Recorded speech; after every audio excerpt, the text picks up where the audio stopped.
बारिश और पानी में आवाम को बल्दियाती मसाइल से जूझना पड़ता है, लेकिन अब पुलिस अहलकार भी इन मसाइल से परेशान हो गए हैं। अपनी जानों पर खेलकर आवाम को तहफ़्फ़ुज़ फराहम करने वाले पुलिस अहलकार अपने अफराद खाना को बल्दियाती मसाइल से नहीं बचा पा रहे हैं। मुसलसल बारिश ने पुलिस कॉलोनी में रिहाइश पजीर खानदानों को मुतासिर कर दिया है। जगह जगह ड्रेनेज और कीचड़ से सड़कें खराब हो गई हैं। इस कॉलोनी में 1200 के करीब पुलिस अहलकार अपने अफराद खाना के साथ रिहाइश पजीर हैं, लेकिन इनके लिए ना ही कोई सफाई का इंतजाम है और ना ही अच्छी सड़कें।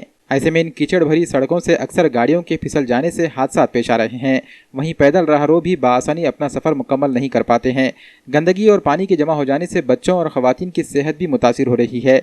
करोड़ों रुपए की लागत से ड्रेनेज लाइन के काम किए गए, लेकिन इस मकसद से खोदी गई सड़कों को दुरुस्त नहीं किया गया, जिसकी वजह से हालात इंतहाई ख़राब हो गए हैं। मकामी लोगों का कहना है कि पुलिस कॉलोनी के इंचार्ज को कई बार इसकी शिकायत की गई, लेकिन इंचार्ज की जानिब से इन शिकायत को नज़रअंदाज किया जा रहा है। से आते नहीं आ रहा, बहुत चिखड़ हो गए वाला है यहाँ पर। इस वास्ते यहाँ का कुछ रोड का करना चाहिए। चिखल का समस्या है, दूसरा और कुछ चिखल का ज्यादा है और ड्रेनेज के वो जो करे ना, पानी गंदा आ रहा, पानी में बोआरी बिसलेरी के पानी से लेके पकाना पड़ा। कितने दिन से है ये समस्या अभी बहुत दिन से 7-8 साल से। अधिकारी कोई नहीं आए, कोई नहीं देखते इधर। पैदल आना पड़ता, अंधेरे में गिरने का डर है। म्हणजे काल इधर रस्त्यावर पाणी होते सगळीकडे आणि आम्ही काल दोघं जण रात्री पडलो, लागला मार त्यामुळे माझ्या हाताला आणि गाडी स्लिप झाली गाडीवर येताना। स्नेहनगर पोलीस स्टेशन पोलीस कॉलनीमध्ये सगळीकडेच रोड खराब आहेत, नाल्या खराब आहेत, सगळ्या पाण्याची व्यवस्था नाही आहे। लागले इथं हाताला पूर्ण मार असा, साहेबांना पण लागले।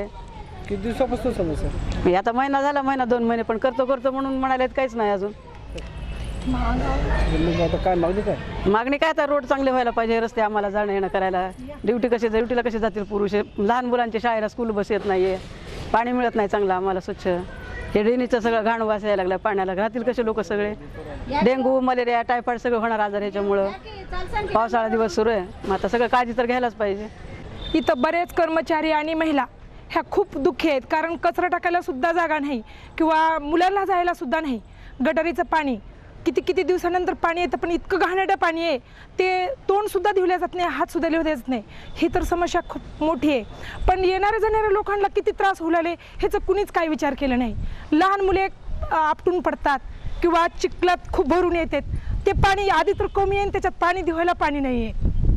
आणि मग दुसरी समस्या म्हणजे सगळे गटारा सगळे फुटलेले आहेत, सगळं पाईप फुटलेले आहेत। रोड अगदी सगळ्यात इतका बेकार रोड आहे की तुम्ही पाहिल्यानंतर सगळ्यालाच वाटेल की किती काय आहे ते। आणि सगळे महिला आणि कर्मचारी जे जातील, कुणी सब्जी आणायला जाईल, कुणा ड्युटीला जाईल, सगळेच पडत आहेत। आतापर्यंत रात्री आमच्या बाजूची ताई कुलकर्णी ताई त्या आपटल्या, ते सर आपटले, त्यांना खूप काय लागलं हाताला। आता पहा तुम्ही, एवढं आम्ही बोलू शकतो, जास्त काय बोलत नाही, पण ही समस्या खूपच जास्त वाटते। रस्ता कशासाठी खोदण्यात आला? हे नळासाठी रस्ता खोदला गेला, पाईप नाल्यासाठी, नाली नीट व्हावं म्हणून गटाराचा नालेसाठी हे खोदण्यात आलंय ते, आणि पूर्ण दुरुस्त करून दिलंच नाही। आणि सगळ्या घरोघरी पाणी किती दिवसात येतो, तर इतकं पाणी घाण वास येतो, ते काल तर अक्षरशः हातात सुद्धा पाणी घेऊ वाटत नव्हतं।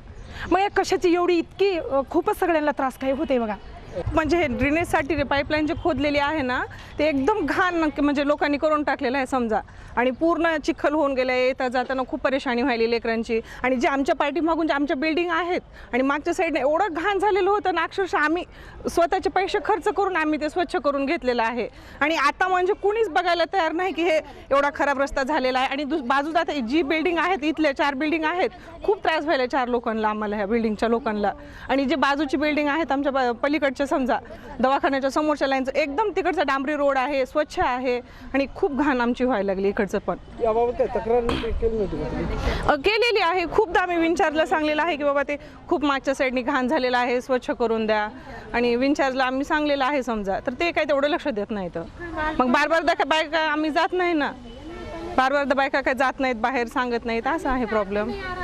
हां।